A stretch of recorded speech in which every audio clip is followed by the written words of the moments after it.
Hi there, my name is Vanessa and I'm the homeschool narrowboat teacher. Today's lesson is all about how to help children remember where to put the full stop and capital letter. So in some quick, easy, simple steps, I think I can explain it so children will never forget to put their full stop and capital letter in their sentences. Before I do that, please click on the subscribe button so you don't miss out on any other learning clips in a nutshell. And if you do like the video, I'd really appreciate a thumbs up. Thank you so much in advance if you do that. The channel has evolved slightly since it started several months ago, and now I have got a website, which there'll be a link to that in the description, but it's called thehomeschooltutor.net. So if you would like me to do any other curriculum clips that you're struggling with at home, or your child needs help with, then just put that in the comments to this video or go on my website, and you can see my email address where I can give you that advice, and I can even try to make the videos for you. And also I'm offering online tuition, so if that's something that your child or you might be interested in for your child, then please see that website. So now let's have a look at how to remember to put the full stop and capital letter in your sentences. So, capitals and full stops in a nutshell. So I have a series of 3 simple steps. So the first one is, in any sentence that you're writing or you're reading where you have to put in the missing capital letters and full stops, you need to find out the who in the sentence. Who is the sentence about? And you can find that looking for the pronoun, the subject noun, or the proper noun. If you go back and watch my video on how to find the verb in a nutshell, then that's really good to watch before you do capital letters and full stops, because every sentence has a subject and a verb, and it's really important children know that, and you know that, children, if it is children that's watching this, because when you put the full stop or the capital letter in, it's when you start a new sentence. So you have to know what a sentence is. So you find the who, then you find the verb, so you ask yourself, what is the who doing in a sentence? And sometimes it's easy because that's the action word, and sometimes you have to use your tense checker because a verb is the only word that changes tense, and again that's in the video on how to find a verb. And then when the subject and verb changes in any sentence and you are not connecting them with a conjunction, or you're not adding extra information using a subordinating conjunction, then it's time to put the full stop and capital letter. Now please don't panic if you haven't understood some of that jargon. I'm going to explain it really clearly now with examples. So remember, a sentence is a subject, a who, plus a verb. So here is our first sentence. Now these sentences are taken from the book called Something Happened in Our Town, written by Marianne Solano, Marietta Collins and Anne Hazard. And it's a really beautiful story to share with your children about the anti-racism message. So I've taken all my sentences from that book. So capital letter at the beginning because we're starting our sentence. The next day, a new kid joined Emma and Josh's class. Full stop.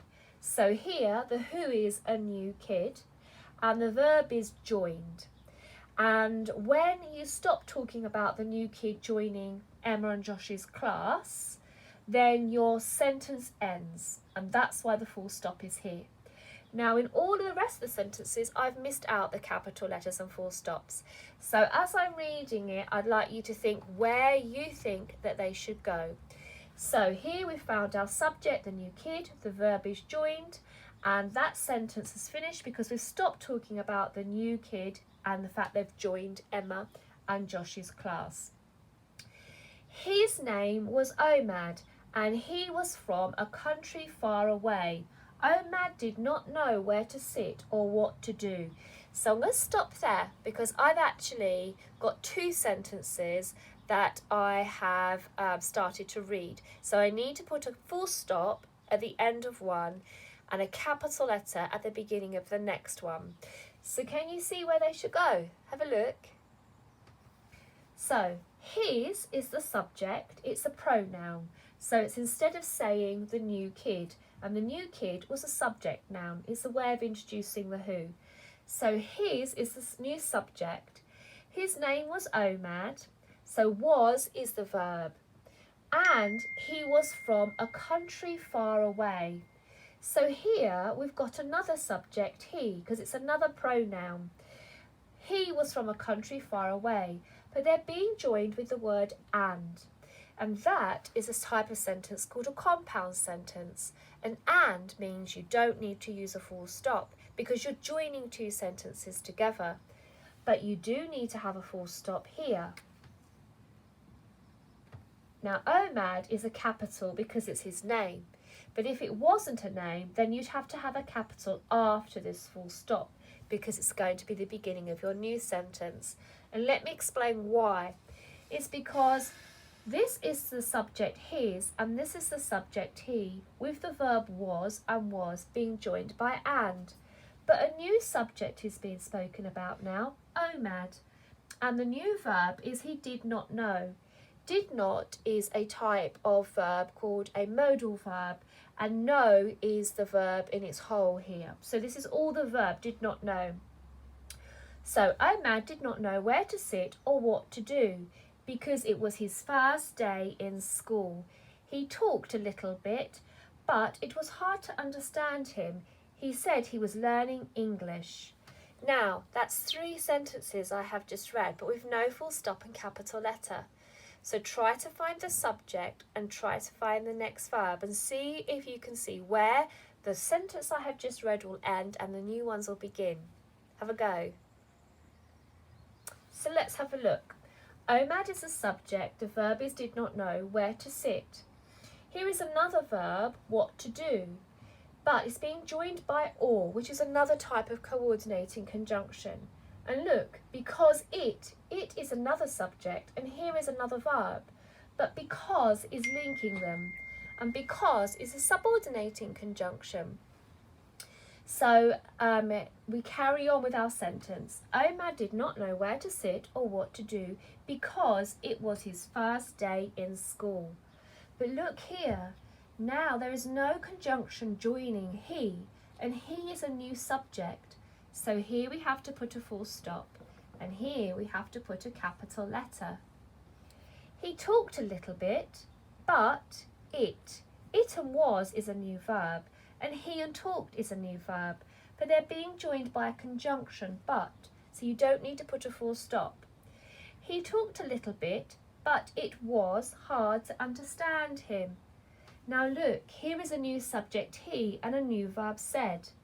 But there is no conjunction joining these two sentences. So here you put a full stop and here you put a capital letter.